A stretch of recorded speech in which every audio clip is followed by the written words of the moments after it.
नमस्ते दोस्तों। आज हम एक ऐसी किताब की गहराई में उतरने वाले हैं जो आपको यह नहीं सिखाएगी कि स्टॉक कैसे चुने या अमीर कैसे बने, बल्कि यह सिखाएगी कि अमीर बने कैसे रहें और पैसे के साथ आपका रिश्ता कैसा होना चाहिए। मॉर्गन हाउसल की विश्व प्रसिद्ध पुस्तक द साइकोलॉजी ऑफ मनी। क्या आपने कभी सोचा है कि एक बहुत पढ़ा लिखा इंजीनियर या डॉक्टर निवेश में फेल हो जाता है, जबकि एक साधारण सा सफाई कर्मचारी करोड़ों की संपत्ति छोड़ जाता है? ऐसा इसलिए है क्योंकि पैसा कमाना एक हार्ड स्किल नहीं है, बल्कि एक सॉफ्ट स्किल है। यहाँ आपका ज्ञान कम और आपका बर्ताव बिहेवियर ज्यादा मायने रखता है। आज की यह ऑडियो बुक आपके पैसे देखने के नजरिए को हमेशा के लिए बदल देगी। अध्याय 1। कोई भी पागल नहीं है। No one's crazy. हम सब पैसे के बारे में अलग तरह से सोचते हैं क्योंकि हम सब की परवरिश अलग माहौल में हुई है। गहराई। जो व्यक्ति 1990 के दशक में पैदा हुआ, जब शेयर बाजार तेजी पर था, उसका नजरिया उस व्यक्ति से अलग होगा जिसने 2008 की मंदी देखी है। उदाहरण, भारत में हमारे दादा दादी अक्सर सोना खरीदने या फिक्स डिपॉजिट (एफडी) में निवेश करने की सलाह देते हैं क्योंकि उन्होंने बैंक बंद होते और जमीन के झगड़े देखे हैं। वहीं आज की पीढ़ी क्रिप्टोकरेंसी और स्टार्टअप्स में पैसा लगा रही है। सीख। कोई भी निवेश का फैसला लेते वक्त पागल नहीं होता, वह बस अपने अनुभवों के आधार पर निर्णय ले रहा होता है। दूसरों को जज करना बंद करें और अपनी वित्तीय योजना अपनी रिस्क लेने की क्षमता के अनुसार बनाएं। अध्याय 2। भाग्य और जोखिम, लक एंड रिस्क। सफलता और विफलता के बीच में दो अदृश्य ताकतें काम करती है, भाग्य और जोखिम। उदाहरण, बिल गेट्स बहुत बुद्धिमान थे, लेकिन वे जिस स्कूल लेकसाइड में गए, वह उस समय दुनिया के उन गिने चुने स्कूलों में से था जहां कंप्यूटर था। यह उनका भाग्य था। लेकिन उनके एक दोस्त केंट इवांस, जो उनसे भी ज्यादा बुद्धिमान थे, उनकी एक पहाड़ पर चढ़ते वक्त दुर्घटना में मृत्यु हो गई। यह जोखिम था। सीख। जब आप किसी की सफलता देखें तो पूरी तरह उसकी नकल न करें, क्योंकि आपको नहीं पता कि उसमें भाग्य का कितना हाथ था। इसी तरह जब आप खुद फेल हो तो खुद को बहुत ज्यादा न कोसें। अध्याय 3। कभी भी पर्याप्त नहीं, नेवर इनफ। सबसे मुश्किल वित्तीय कौशल है गोल पोस्ट को आगे बढ़ने से रोकना। उदाहरण, रजत गुप्ता एक व्यक्ति जो अनाथ था, मेहनत करके गोल्डमैन सैक्स का डायरेक्टर बना, अरबपति बना, लेकिन और ज्यादा पैसे के लालच में उसने इनसाइडर ट्रेडिंग की और जेल गया। सीख। अगर आपके पास वह सब कुछ है जिसकी आपको जरूरत है, तो और ज्यादा के चक्कर में अपनी शांति और इज्जत दांव पर न लगाएं। यह जान ले कि आपके लिए पर्याप्त इनफ क्या है। अध्याय 4। कंपाउंडिंग का जादू, कन्फाउंडिंग कंपाउंडिंग। कंपाउंडिंग की शक्ति को समझना इंसानी दिमाग के लिए बहुत मुश्किल है। उदाहरण, वॉरेन बफे। लोग सोचते हैं कि बफे एक महान निवेशक है। हाँ, वे है, लेकिन उनका असली राज समय है। उन्होंने 10 साल की उम्र से निवेश शुरू किया था। उनकी कुल संपत्ति का 90% से ज्यादा हिस्सा उनके 65वें जन्मदिन के बाद आया है। सीख। निवेश में रिटर्न से ज्यादा जरूरी समय है। पेड़ लगाने का सबसे अच्छा समय 20 साल पहले था और दूसरा सबसे अच्छा समय आज है। अध्याय 5। अमीर बनना बनाम अमीर बने रहना, getting rich versus staying rich. अमीर बनने के लिए रिस्क लेना पड़ता है, लेकिन अमीर बने रहने के लिए विनम्रता और डर, ह्यूमिलिटी एंड फियर की जरूरत होती है। सीख।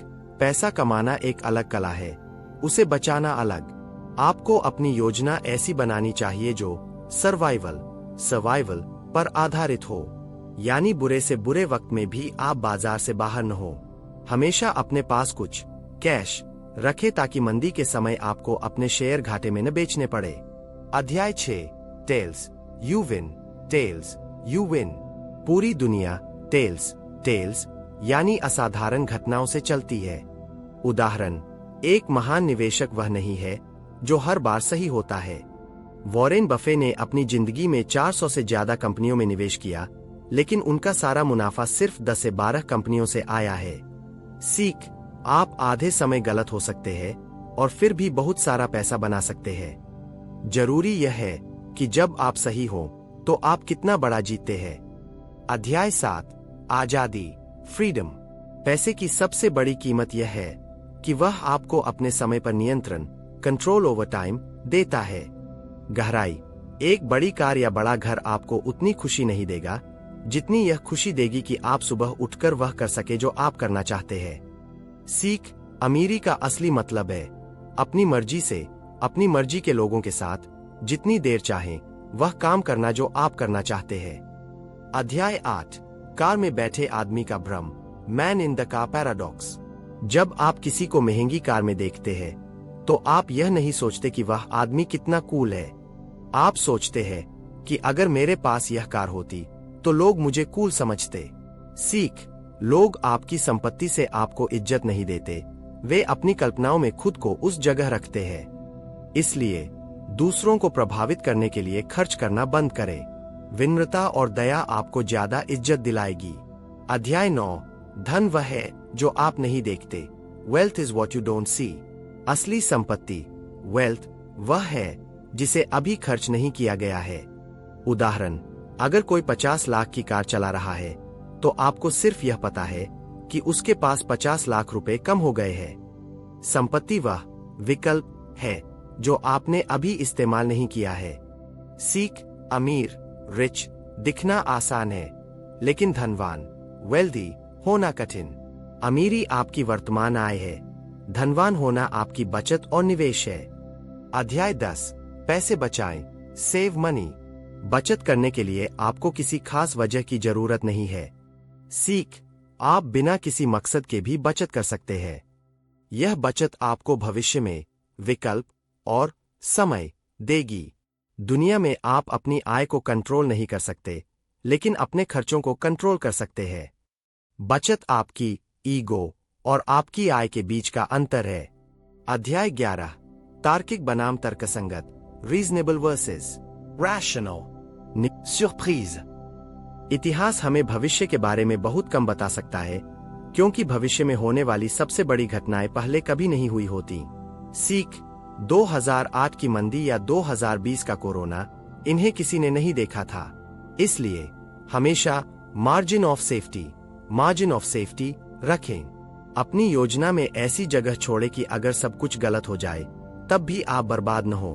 अध्याय 13, गलतियों की गुंजाइश, रूम फॉर एरर। अपनी वित्तीय योजना में हमेशा गलती की गुंजाइश रखें। उदाहरण, यदि आपको लगता है कि आपको रिटायरमेंट के लिए 1 करोड़ चाहिए तो 1.5 करोड़ का लक्ष्य रखें। यदि आपको लगता है कि बाजार 12% रिटर्न देगा तो अपनी गणना 8% पर करें। सीख, जो लोग अपनी योजना में मार्जिन ऑफ सेफ्टी नहीं रखते वे एक झटके में बाजार से बाहर हो जाते हैं। अध्याय 14, आप बदल जाएंगे, यू विल चेंज। इंसान अपनी भविष्य की जरूरतों का अंदाजा लगाने में बहुत खराब होता है। सीख, आज आप जिस चीज के लिए मर रहे हैं शायद 10 साल बाद वह आपको पसंद न आए। इसलिए अपनी वित्तीय योजना को लचीला, फ्लेक्सिबल रखें। बहुत ज्यादा अति एक्सट्रीम पर न जाएं, न तो बहुत ज्यादा कंजूसी करें और न ही बहुत ज्यादा उड़ाएं। अध्याय 15, कुछ भी मुफ्त नहीं है, नथिंग्स फ्री।